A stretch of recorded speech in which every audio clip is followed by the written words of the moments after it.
దేవుని నామానికి మహిమ కలుగును గాక.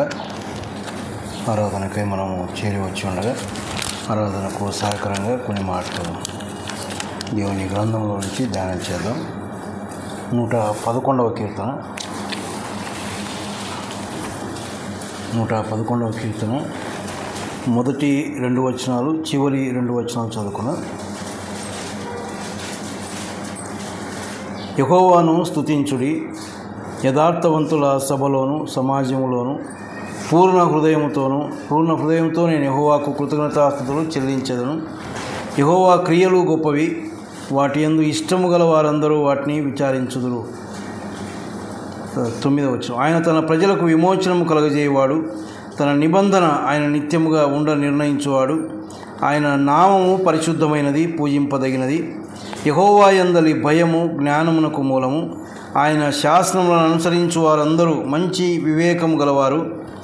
ఆయనకు నిత్యము స్తోత్రము కలుగుచున్నది. క్రీస్తునందు ప్రియమైన వాళ్ళారా, ఈ ప్రభు దినాన ఆయన యొక్క మరణ పునరుత్థానములను జ్ఞాపకం చేసుకుంటూ ఆయన్ను ఆరాధించడానికై మనము చేరి వచ్చి ఉండగా, మరి దేవుని యొక్క గ్రంథంలో నుంచి మనం చదువుకున్న వచన భాగాల్లో కీర్తనకారుడు ఆయన ఎలాగా దేవుణ్ణి స్తుతిస్తూ ఉన్నాడో కొన్ని సంగతులు అందులో నుంచి మనం ధ్యానం చేద్దాం. ఎక్కడ యెహోవాను స్తుతిస్తూ ఉన్నారు, ఎలాగా స్తుతిస్తూ ఉన్నారు, ఎవరు స్తుతిస్తూ ఉన్నారు, ఎందుకు స్తుతిస్తూ ఉన్నారు అన్న సంగతులు అక్కడ మనకు బయలుపడుతూ ఉన్నాయి. యెహోవాను స్తుతించుడి అన్నాడు. ఒక ప్రేరేపణతో కూడినటువంటి మాట. యెహోవాను స్తుతించండి, పురికొల్పుతో కూడినటువంటి మాటగా మనం చూస్తాం. ఒకరినొకరము పురికొల్పుకొని యెహోవాను స్తుతిద్దాం, యెహోవాను స్తుతించండి అని ఒకరినొకరు ప్రేరేపించుకుంటూ దేవుణ్ణి ఆరాధించడం అనేది చాలా శ్రేష్టమైనటువంటి సంగతిగా మనం చూస్తూ ఉన్నాం. అంతేకాదు, ఆయనను ఘనపరచాలి. యెహోవాను స్తుతించండి అంటే ఆయనను గొప్ప చేయడం. ఆయనను ఆరాధించడానికి వచ్చినప్పుడు ఆయనను గొప్ప చేయాలి. ఆయన ఒక ఉన్నతమైనటువంటి స్థితిలో ఉంచి ఆయన చేసిన కార్యములన్నీ తలపోసుకుంటూ ఆయన పాదముల ఎదుట సాష్టాంగపడి ఆయనను ఆరాధించవలసిన వారమై ఉన్నాం. అది ఆయన కోరుకుంటా ఉన్నాడు. దేవుడు చేసినటువంటి కార్యములను బట్టి మన పట్ల ఆయన ఇంకేమీ కోరుకోవడం లేదు, కానీ ఆయన కోరుకుంటున్నది అదే. ఆయన సన్నిధికి వచ్చి ఆయనను స్తుతించాలి, ఆయన ఘనపరచాలి, ఆయన గొప్ప చేయాలి. ఇంతే ఆయన కోరుకుంటా ఉన్నది. మరి ఎక్కడ వారు స్తుతిస్తూ ఉన్నారు, ఎక్కడ స్తుతించాలో, ఎలాగా స్తుతించాలో, ఎవరిని స్తుతించాలో, ఎవరు స్తుతించాలో, ఎందుకు స్తుతించాలో కొన్ని సంగతులు మనం చూస్తే, మొదటి వచనంలో యథార్థవంతుల సభలోను సమాజములోను అన్నాడు. ఎక్కడ దేవుని స్తుతించాలి? యథార్థవంతుల సభలో సమాజంలో. అంటే యథార్థత లేనటువంటి కపటమైనటువంటి హృదయాలు కలిగినటువంటి వారితో, భక్తిహీనులతో చేరి దేవుణ్ణి ఆరాధించడానికి వీలు కాదు. దేవుని పిల్లలతో చేరి మనం ఆరాధించాలి. యథార్థవంతుల సభలో ఎవరైతే యేసు ప్రభునందు విశ్వాసం ఉంచి ఆయన యొక్క రక్తము చేత కడగబడి వాక్యానుసారమైనటువంటి జీవితము కలిగి జీవిస్తూ బలలో చేయి వేస్తూ ఉన్నారో, అలాంటి సభలో మనం ఉండి అలాంటి సమాజముతో చేరి మనం ఆయన్ను ఆరాధించాలి. ఎందుకు కీర్తనాకారుడు ఈ మాట జ్ఞాపకం చేస్తూ ఉన్నాడంటే, ఇలాంటి సభలో చేరకుండా ఆరాధించేవారు కూడా ఉన్నారు. అంటే అక్కడ యథార్థవంతులు లేరు, యథార్థంగా ఆరాధించేవారు లేరు, వాక్యానుసారమైన ఆరాధన చేసేవారు లేరు. కానీ వారితో కూడా చేరి ఆరాధిస్తూ ఉన్నారు.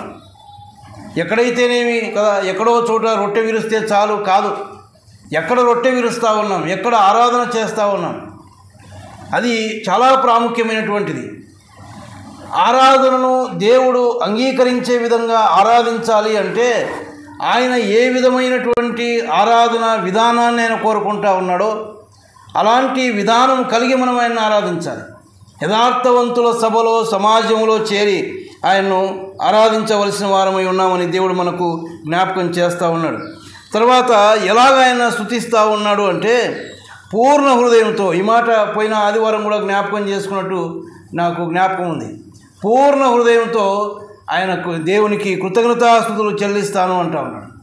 ఆయన్ను స్తుతించేటప్పుడు పూర్ణమైనటువంటి హృదయంతో లేక నిండు మనస్సుతో ఆయన్ను ఆరాధించాలి, ఆయన్ను స్తుతించాలి, ఆయన ఘనపరచాలి. పూర్ణమైనటువంటి హృదయం అంటే మన యొక్క తలంపులన్నీ కూడా, మన ఆలోచనలు సమస్తము ఆయన యొక్క అధీనంలో ఉండాలి. ఆయన వైపు మనం దృష్టి పెట్టాలి. వాస్తవానికి ఆదివారంన రొట్టె విరచడానికి వచ్చినప్పుడు మనం ఖచ్చితంగా ఈ ఆరాధనకు పాత్రుడైనటువంటి మన ప్రభు అయినటువంటి యేసుక్రీస్తు మీదనే మనం దృష్టి పెట్టాలి. ఆ రెండు వస్తువులు మనకు జ్ఞాపకం చేసేది అదే. సిలువలో మన కొరకు గాయపడినటువంటి ఆయన యొక్క శరీరం, ఆయన కార్చిన అమూల్యమైన రక్తం అన్నప్పుడు మన యొక్క దృష్టి ఆ శిలువ పైన ఉండాలి. ఆ శిలువలో మన నిమిత్తమై గాయపడినటువంటి, మన నిమిత్తము రక్తము కార్చినటువంటి మన ప్రభు అయిన యేసుక్రీస్తు మీద మనం దృష్టి ఉంచవలసిన వారమై ఉన్నాం. ఆ యొక్క స్థితిలో మనం ఉన్నప్పుడు పూర్ణ హృదయంతో దేవుణ్ణి మనం స్తుతించగలము అని దేవుడు మనకు జ్ఞాపకం చేస్తూ ఉన్నాడు. ఆయన తలంపుల అవసరం ఒక సిద్ధపాటుతో కూడినటువంటి విధంగా. నిన్నటి నుంచి కూడా రేపు ప్రభుదినం, రేపు నేను ఆయన ఆరాధించాలి. మరి ఆరాధించడానికి వెళ్తున్నటువంటి నాలో ఏదైనా లోపాలు ఉన్నాయా? ఈ వారం అంతట్లో నేను ఎక్కడైనా దేవునికి విరోధంగా నేను ఏమైనా చేశానా? నా యొక్క ప్రవర్తన ఎలాగుంది? నా ఆలోచనలు ఎలాగున్నాయి? వీటన్నిటినీ ఆలోచన చేసుకొని ఒక సిద్ధపాటు కలిగినటువంటి హృదయంతో మనం రాగలిగితే, నిండు మనస్సుతో పూర్ణ హృదయంతో దేవుడు కోరుకున్నట్టుగా మనం దేవుణ్ణి ఆరాధించగలం, దేవుణ్ణి మనం స్తుతించగలం. ఈ తలంపులు ఏవీ లేకుండా మనం వచ్చి రొట్టె విరచడం ద్వారా అది మన వరకు మనకు తృప్తి కలుగుతుందేమో కానీ దేవుడు దాని యందు తృప్తి పడేవాడు కాడు. సామాన్యంగా మన పరిస్థితి ఏంటంటే ఆదివారం అనగానే మన పనులు చాలా ఉంటాయి. ఉదయం లేచిన కానించి ఆ తలంపులే. కానీ వాటి మధ్యలో అవి ఉన్నాయి. కానీ వాటి మధ్యలో ప్రాధాన్యమైనటువంటిది, శ్రేష్టమైనటువంటిది, ఎందుకు ఆరాధించడానికి మందిరానికి వెళ్తూ ఉన్నామో, ఈ దినానుకున్నటువంటి ప్రత్యేకత ఏమిటో అది మనసులో పెట్టుకొని కనీసం ఉదయకాలం కొద్దిసేపు అయినా దేవుని సన్నిధిలో గడిపి ఆ తలంపులు కలిగి మనం ఒకవేళ పని చేసుకుంటూ దేవుని సన్నిధానానికి వచ్చినట్లయితే అది ఎంతో దీవెనకరంగా ఉంటుంది. దేవుడు కూడా దాని యందు సంతోషించేవాడుగా ఉన్నాడు. తన భక్తులు అలాగా ఆరాధించాలి, అదే ఆయన యొక్క కోరిక. కల్మషమైన హృదయంతో, కపటమైన హృదయంతో, అనేక విధములైనటువంటి తలంపులతో వచ్చే సన్నిధికి వచ్చి ఆరాధించడం అనేది అది తగినటువంటిది కాదు. నన్ను ఆరాధించువారు అట్టివారే కావాలని దేవుడు తండ్రిని ఆరాధించువారు అట్టివారే కావాలి. ఎట్టివారు యథార్థమైనటువంటి ఆరాధన, ఆత్మతో సత్యముతో చేసేటటువంటి ఆరాధనగా మనం చూస్తూ ఉన్నాం. తర్వాత ఎవరు మరి స్తుతించాలి లేక ఎవరు ఆరాధించాలి అంటే ఈ యొక్క కీర్తనలో 111వ కీర్తనలో 6వ వచనంలో తన ప్రజలకు అనే ఒక మాట చూస్తాం. తర్వాత 9వ వచనంలో కూడా తన ప్రజలకు అంటే ఎవరు ఆరాధించాలంటే తన ప్రజలు, దేవుని యొక్క ప్రజలు. ఇంకో మాట అక్కడే ఉంది, విమోచనం కలగజేయవాడు అంటే విమోచింపబడినటువంటి వాడు. దేవుని యొక్క యేసు ప్రభు యొక్క రక్తము చేత విమోచించబడినటువంటి వారు మాత్రమే ఆయన్ను ఆరాధించాలి. ఆ అనుభవం లేకుండా ఆయన్ను ఆరాధించడం అది వ్యర్థమైనటువంటి ఆరాధన, దేవుడు ఎంతమాత్రం ఇష్టపడినటువంటి ఆరాధన. దేవుడు ప్రతి ఒక్క విషయంలో కూడా ఒక క్రమాన్ని కలిగి ఉన్నాడు. ఆయన ప్రతిదీ, ఆయన ఒక చట్టము ఆయనకుంది. ఆనాడు ఇశ్రాయేలు కూడా ధర్మశాస్త్రం ఇచ్చాడు. ఈనాడు దేవుడు మనకు దేవుని యొక్క వాక్యాన్ని ఇచ్చాడు. ఆ వాక్యానుసారమైనటువంటి ఆరాధన మనం చేయాలి. అంతేగాని మన ఇష్టానుసారమైనటువంటి ఆరాధన కాదు, మనము కోరుకున్నటువంటి ఆరాధన కాదు. దేవునికి ఇష్టమైంది, దేవుడు కోరుకున్నటువంటి ఆరాధన మనం చేయాలి. విమోచించబడినటువంటి వారు ఆయన ఆరాధించాలి అని మనం చూస్తూ ఉన్నాం, ఆయన స్తుతించాలి అని. పక్కనే 113వ కీర్తనలో 1వ వచనంలో అంటాడు, యెహోవాను స్తుతించుడి, యెహోవా సేవకులారా ఆయనను స్తుతించండి. ఎవరు స్తుతించాలి? యెహోవా సేవకులారా, ఆయనను సేవించేటటువంటి వారు. సేవించడం అంటే ఆయన యొక్క సన్నిధిలో ఉంటూ ఆయన పరిచర్య లేక ఆయన యొక్క పనులు చేసుకుంటూ ఆయనతో కాలం గడుపుకుంటూ ఆయన సేవకులుగా ఉన్నటువంటి వారు. సేవకులు అంటే కేవలం దేవుని కొరకు ప్రత్యేకించబడి సంపూర్ణమైన సేవ చేసేవారు మాత్రమే కాదు, నమ్మిన ప్రతి విశ్వాసి కూడా దేవుని యొక్క సేవకుడు. ఆయన యొక్క సేవకులు మాత్రమే ఆయనను స్తుతించాలి అని దేవుని యొక్క గ్రంథం ద్వారా మనం చూస్తూ ఉన్నాం. అంతేకాదు చూడండి, 112వ కీర్తనలో మొదటి వచనంలో అంటాడు, యెహోవాను స్తుతించండి, యెహోవా యందు భయభక్తులు గలవాడు. యెహోవా యందు భయభక్తులు కలిగినటువంటి వాడు, దేవుని యందు భయము భక్తి లేకుండా ఆరాధన చేయడం, స్తుతించడం అనేది అది ఎంతమాత్రం తగదు. దేవుని యందలి భయభక్తులు అవసరం. మనకు నమ్మిన మనం భయము భక్తి కలిగి జీవించాలి. దేవుని భయం దేవుని భక్తి మనకు ఉండాలి. అలాగ ఉండి దేవుని సన్నిధికి వచ్చి మనం ఆరాధించవలసిన వారమని మనం ఇదే మాట చూడండి 22వ కీర్తన కూడా మనం చూస్తాం. 22వ కీర్తన 23వ వచనం, యెహోవా యందు భయభక్తులు గలవారులారా ఆయనను స్తుతించుడి. యెహోవా యందు భయభక్తులు గలవారులారా ఆయనను స్తుతించండి. అది కూడా ఒక పిలుపులాగా దేవుని యెహోవాను స్తుతించండి అంటా ఉన్నాడు. ఎవరు స్తుతించాలి? యెహోవా యందు భయభక్తులు కలిగినటువంటి వారు. కొన్నిసార్లు దేవుని భయం మనకుండదు, భక్తి జీవితం మనకుండదు, కానీ వచ్చి ఆరాధన చేస్తూ ఉన్నాం. అది మన వరకే తృప్తి, కానీ దేవుడు ఇష్టపడుతున్నటువంటి ఆరాధన ఎంత మాత్రం కాదు. దేవుని భయం అంటే ఏంటి? దేవుని మాటకు విధేయత చూపడమే దేవుని యొక్క భయం. భక్తి ఇహలోక మాలిన్యం మనకు అంటకుండా చూసుకోవడం, ఎంతో జాగ్రత్తగా ప్రత్యేకించబడినటువంటి వారంగా ఎలాగ జీవించాలో అలాగ జీవిస్తూ దేవునితో ఒక మంచి సంబంధం కలిగి దేవుని యొక్క మాటలకు విధేయత చూపుతూ ఆయన సన్నిధికి వచ్చి మనం ఆయనను ఆరాధించవలసిన వారమై ఉన్నామని మరి దేవుని యొక్క గ్రంథం ద్వారా మనం హెచ్చరించబడతా ఉన్నాం. తర్వాత చూడండి 2వ వచనం 111వ కీర్తన 2వ వచనంలో, వాటి యందు ఇష్టము గలవారందరూ అన్నారు. వేటి యందు ఇష్టం గలవారు? యెహోవా క్రియలు గొప్పవి. దేవుని క్రియల యందు ఇష్టము గలవారు. దేవుడు చేసేటటువంటి క్రియల విషయంలో, అవి ఎలాంటి క్రియలైనా ఆ క్రియల విషయంలో ఇష్టము కలిగినటువంటి వారు ఆయన సన్నిధికి వచ్చి ఆయనను ఆరాధించవలసిన వారు. ఇంకొక మాట చూడండి, యూదా పత్రికలో న్యాయాధిపతుల గ్రంథం 5వ అధ్యాయం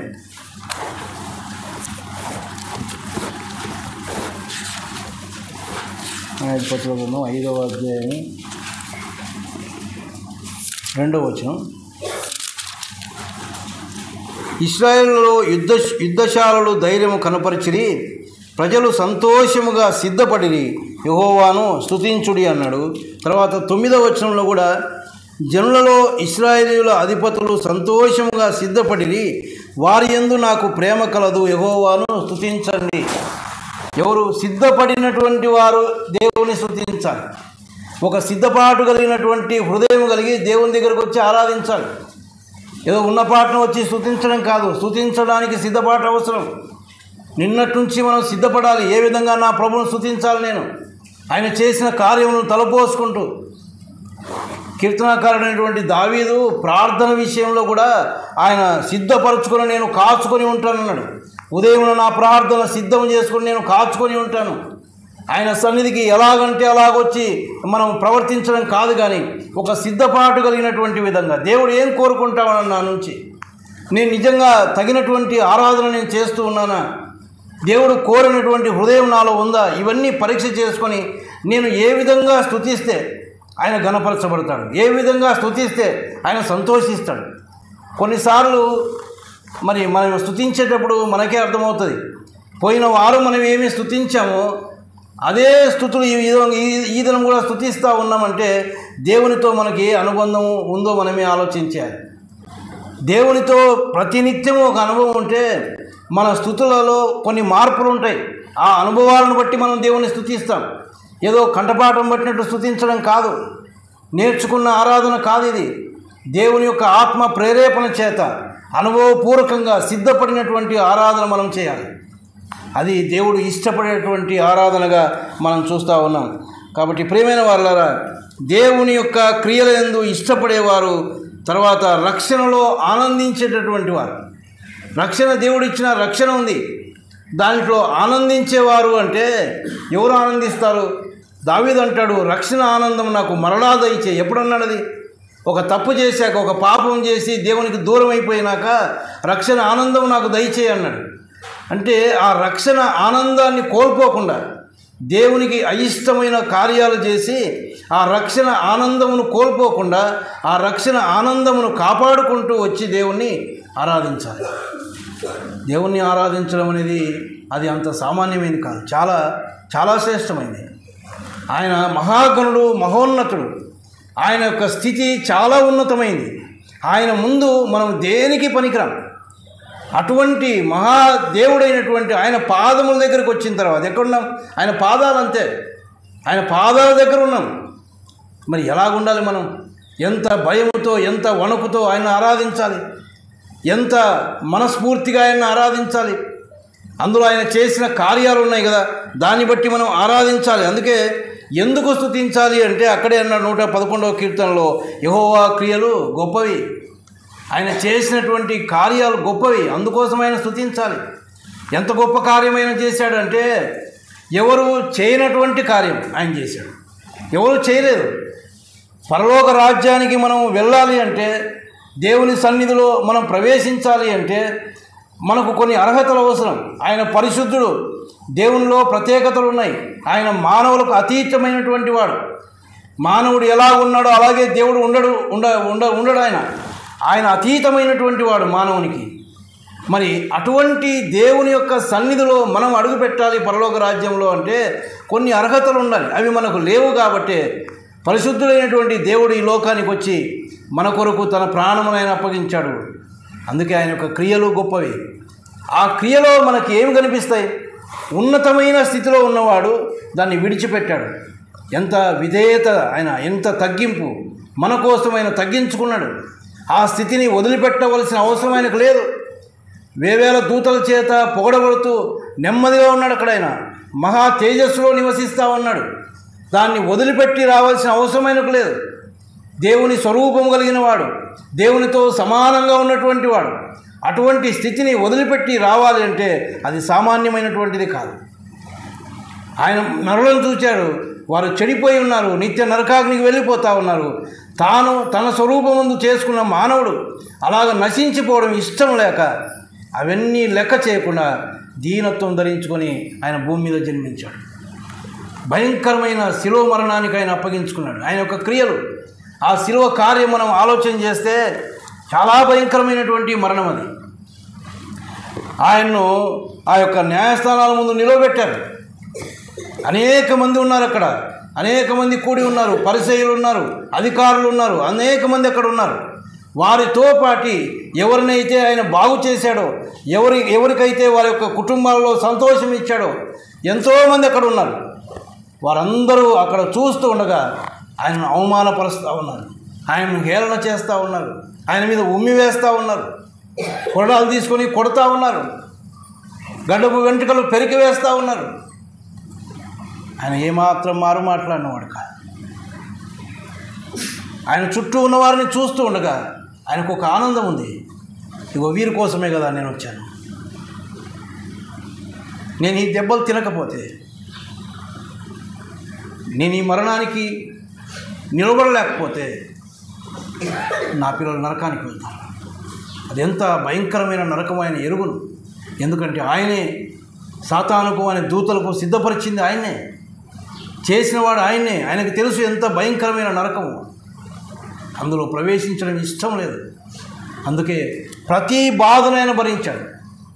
అది ఎంత బాధ అయినా, తన మనసుకు ఎంత నొప్పి కలిగినా దాన్ని భరిస్తూ వచ్చాడు ఆయన. నిందకు నా హృదయం బ్రద్దలైపోయింది, బ్రద్దలయ్యేంతగా నిందలు మోపుతూ ఉన్నా కూడా మారు మాట్లాడినవాడు కాదు ఆయన. కొరడాలతో కొడుతూ ఉంటే చర్మం లేచి వస్తూ ఉంది, కానీ ఏం మాట్లాడలేదు. ఆయన మౌనంగా ఉన్నాడు. ఆయన క్రియలు గొప్పవి. ప్రియమైన వారులారా, ఎందుకు పనికిరానటువంటి ఆ రానువారు, ఆ అధికారులు ఆయన ముందు దేనికి పనికిరారు, కానీ వారి దగ్గర మౌనం వహించాడు ఆయన. వారికి ఇష్టం వచ్చినట్టు మాట్లాడినా కూడా మారు మాట్లాడలేదు ఆయన. ఆయన క్రియలు గొప్పవి. అందుకోసం మనం ఆయన్ను స్తుతించాలి అని దేవుడు మనకు జ్ఞాపకం చేస్తాడు. అంతేకాదు 9వ వచనంలో మనం ఒక మాట చూసాం కదా. 9వ వచనంలో తన ప్రజలకు విమోచనం కలుగజేయవాడు అని. ఆయన మనకు విమోచనం కలుగజేశాడు, విమోచించాడు, విడుదల కలుగజేశాడు. పాపం అనే దాసత్వం కింద ఉన్నటువంటి వారు, అపవాదికి దాసులుగా ఉన్నటువంటి వారు. అలాంటి దాసత్వంలో నుంచి విమోచించిన వాడు మన ప్రభు అయినటువంటి యేసుక్రీస్తు మాత్రమే. ఒక దాసుని విడిపించాలి అంటే ఆ వెలను కట్టి విడిపించాలి. ఆ వెల ఆయన కట్టాడు. తన అమూల్యమైన రక్తమును చిందించి తన ప్రాణమును పెట్టి తన స్వరక్తం ఇచ్చి మనల్ని సంపాదించుకున్నాడు. ఆ వెల కట్టి మనల్ని విమోచించినటువంటి వాడు. అందుకోసమే మనం ఆయన్ను స్తుతించవలసిన వారమే ఉన్నాం. చూడండి, ఎఫెసీయులకు రాసిన పత్రిక 1వ అధ్యాయం 7వ వచనంలో, దేవుని కృపా మహదైశ్వర్యమును బట్టి ఆ ప్రియుని యందు ఆయన రక్తం వలన మనకు విమోచనము, అనగా మన అపరాధములకు క్షమాపణ మనకు కలిగి ఉన్నది అన్నాడు. ఆయన రక్తము వలన ఆ ప్రియుని యందు మనకు విమోచన దయచేశాడు. ఆయన విడుదల దయచేసినాడు. లేకపోతే పాపం యొక్క బంధకాల్లో ఉండవలసిన వారు, ఎవరు విడిపించే నాదులు లేడు. మరి ఆ పాపపు బంధకాల్లోనే ఉంటే దానికి తగిన శిక్ష నిత్య నరకమే. ఎల్లకాలం యుగయుగాలు అందులో కాలవలసిన వారం. కానీ ఆయన మనల్ని అందులో నుంచి తప్పించినట్టుగా మనం చూస్తూ ఉన్నాం. అంత మాత్రమే కాదు, ఆయన యొక్క నామం పరిశుద్ధమైనటువంటిది, పూజింపదగినటువంటిది అని కూడా అక్కడే 9వ వచనంలో మనం చూస్తాం. అంటే పూజార్హుడు ఆయనే. పూజకు అంటే ఆరాధించడానికి తగినటువంటి వాడు ఆయనే. ఆరాధించాలి అంటే కొన్ని అర్హతలు ఉండాలి. ఆ అర్హతలు కలిగినటువంటి వాడు మన ప్రభు అయినటువంటి యేసుక్రీస్తు మాత్రమే. అందుకే ఆయన పూజింపదగినటువంటి వాడు అని మనం చూస్తాం. అంతేకాదు, ఆయనకు నిత్యము స్తోత్రము కలుగుచున్నది. నిత్యము ఆయన స్తుతించబడుతూ ఉన్నాడు. 113వ కీర్తనలో కూడా 2వ వచనంలో ఏమంటాడంటే, ఇది మొదలుకొని ఎల్లకాలము యెహోవా నామము సన్నుతింపబడును గాక. సూర్యోదయం మొదలుకొని సూర్యాస్తమయం వరకు యెహోవా నామము స్తుతి నొందదగినది. దానికి అర్హుడు ఆయనే. కాబట్టి మనం ఆయన్ను స్తుతించ బద్దులమై ఉన్నామని దేవుడు మనకు జ్ఞాపకం చేస్తూ ఉన్నాడు. చివరిగా చూడండి, 4వ వచనంలో, 111వ కీర్తన 4వ వచనంలో, ఆయన తన ఆశ్చర్య కార్యములకు జ్ఞాపకార్థ సూచనను నియమించి ఉన్నాడు. తాను చేసినటువంటి ఆ గొప్ప క్రియలు లేక ఆశ్చర్య కార్యములకు ఆయన జ్ఞాపకార్థ సూచన ఏంటి జ్ఞాపకార్థ సూచన? ఇదిగో మన ముందున్నాయి. జ్ఞాపకార్థంగా 2 సూచనలు మన ముందున్నాయి. రొట్టె, ద్రాక్షారసం, ఆ పాత్ర మనకు కనబడతా ఉన్నాయి. ఆయన కార్యములు, ఆయన చేసినటువంటి కార్యాలు, వాటికి ఆశ్చర్యకరమైనటువంటి ఆ కార్యాలకు జ్ఞాపకార్థ సూచనగా మన ముందు రొట్టె, ద్రాక్షారసం ఉంది. వాటిని చూస్తూ మనం ఆయన్ను ఆరాధించవలసిన వారమై ఉన్నాం. అందుకే అంటాడు కదా, చూడండి, కొరింథీయులకు రాస్తూ అపోస్తలుడైన పౌలు మొదటి పత్రికలో 11వ అధ్యాయం 24-25 వచనాల్లో దాన్ని విరిచి లేక 23వ వచనం, నేను మీకు అప్పగించిన దాన్ని ప్రభు వలన పొంది తిని, ప్రభు అయిన యేసు తను అప్పగింపబడిన రాత్రి ఒక రొట్టెనెత్తుకొని కృతజ్ఞతాస్తుతులు చెల్లించి దానిని విరిచి, ఇది మీ కొరకైన నా శరీరము, నన్ను జ్ఞాపకం చేసుకున్నట్టుకై దీన్ని చేయుడని చెప్పాను. ఆ ప్రకారమే భోజనమైన పిమ్మట ఆయన పాత్రను ఎత్తుకొని, ఈ పాత్ర నా రక్తం వలనైన క్రొత్త నిబంధన, మీరు దీనిలోనిది త్రాగునప్పుడల్లా నన్ను జ్ఞాపకం చేసుకున్నట్టుకై దీన్ని. ఆయనకు జ్ఞాపకార్థమైనటువంటి సూచనలు ఈ రొట్టె, ద్రాక్షారసం. దేవుడు మన పట్ల చేసినటువంటి ఆ గొప్ప క్రియలు ఏమైతే ఉన్నాయో, అందుకోసమే ఎందుకు వాటిని అలాగా ఓపెన్గా పెట్టాము అంటే, మనం దేవుని సన్నిధానానికి వచ్చి వాటిని చూస్తూ ఉన్నప్పుడు ఆ రొట్టెను మనం చూడాలి, ఆ ద్రాక్షారసం మనం చూడాలి. అవి చూస్తూ ఉండగా ఆ రొట్టె ఎందుకు అక్కడ ఉంది, దేనికి సూచనగా అక్కడ పెట్టారు? యేసు ప్రభు యొక్క శరీరానికి సాదృశ్యంగా. మరి ఏంటి ఆ శరీరం ఏమైంది అంటే, మన పాపములను బట్టి, మన అతిక్రమ క్రియలను బట్టి నలగొట్టబడింది. ఒక రొట్టె ఎలాగైతే దంచబడుతుందో, మరి ఆ యొక్క ఎర్రటి ఎండవేళలో కాల్చబడినటువంటి ఆయన యొక్క దేహానికి ఒక సూచనగా మనకు అక్కడ కనబడతా ఉంది. ఆయన క్రియలు మనకు జ్ఞాపకం చేస్తాయి. ఆ యొక్క శిలువ మరణానికి ఆయన అప్పగించినప్పుడు కొరడాలతో కొడుతూ ఉన్నారు. ఆ యొక్క వీధుల గుండా ఈడ్చుకొని వెళ్తూ ఉన్నారు. ఆయన యొక్క శరీరం అంతా నలగొట్టబడింది, శరీరం అంతా గాయపరచబడింది. ఆయన యొక్క అమూల్యమైన రక్తం చిందించబడింది. చివరి వరకు కదా, ఆ బల్లెము తీసుకొని ఒకడు పరిగెత్తుకొని వచ్చి ఆయన యొక్క ప్రక్కలో పొడవగానే రక్తమును నీళ్లును కారు కడబొట్టు వరకు ఏమాత్రం మిగిల్చుకోలేదు. కడబొట్టు వరకు తన రక్తాన్ని కార్చాడు. అవి మనకు జ్ఞాపకం చేస్తూ ఉన్నాయి. కాబట్టి ప్రియమైన వాళ్ళారా, యెహోవాను స్తుతించండి. ఆయన స్తుతించడానికి వచ్చాము, ఆయన ఆరాధించడానికి వచ్చాము. ఆయన సేవకులమైనటువంటి మనం యథార్థవంతుల సభలో చేరి ఆయనను ఆరాధించవలసిన వారమై ఉన్నాం. పూర్ణ హృదయంతో ఆయన స్తుతించాలి. ఆయన చేసినటువంటి ఆ గొప్ప క్రియలను మనం జ్ఞాపకం చేసుకుంటూ ఆయన స్తుతించి ఆరాధించడానికి దేవుడి తన కృప అనుగ్రహించుగాక.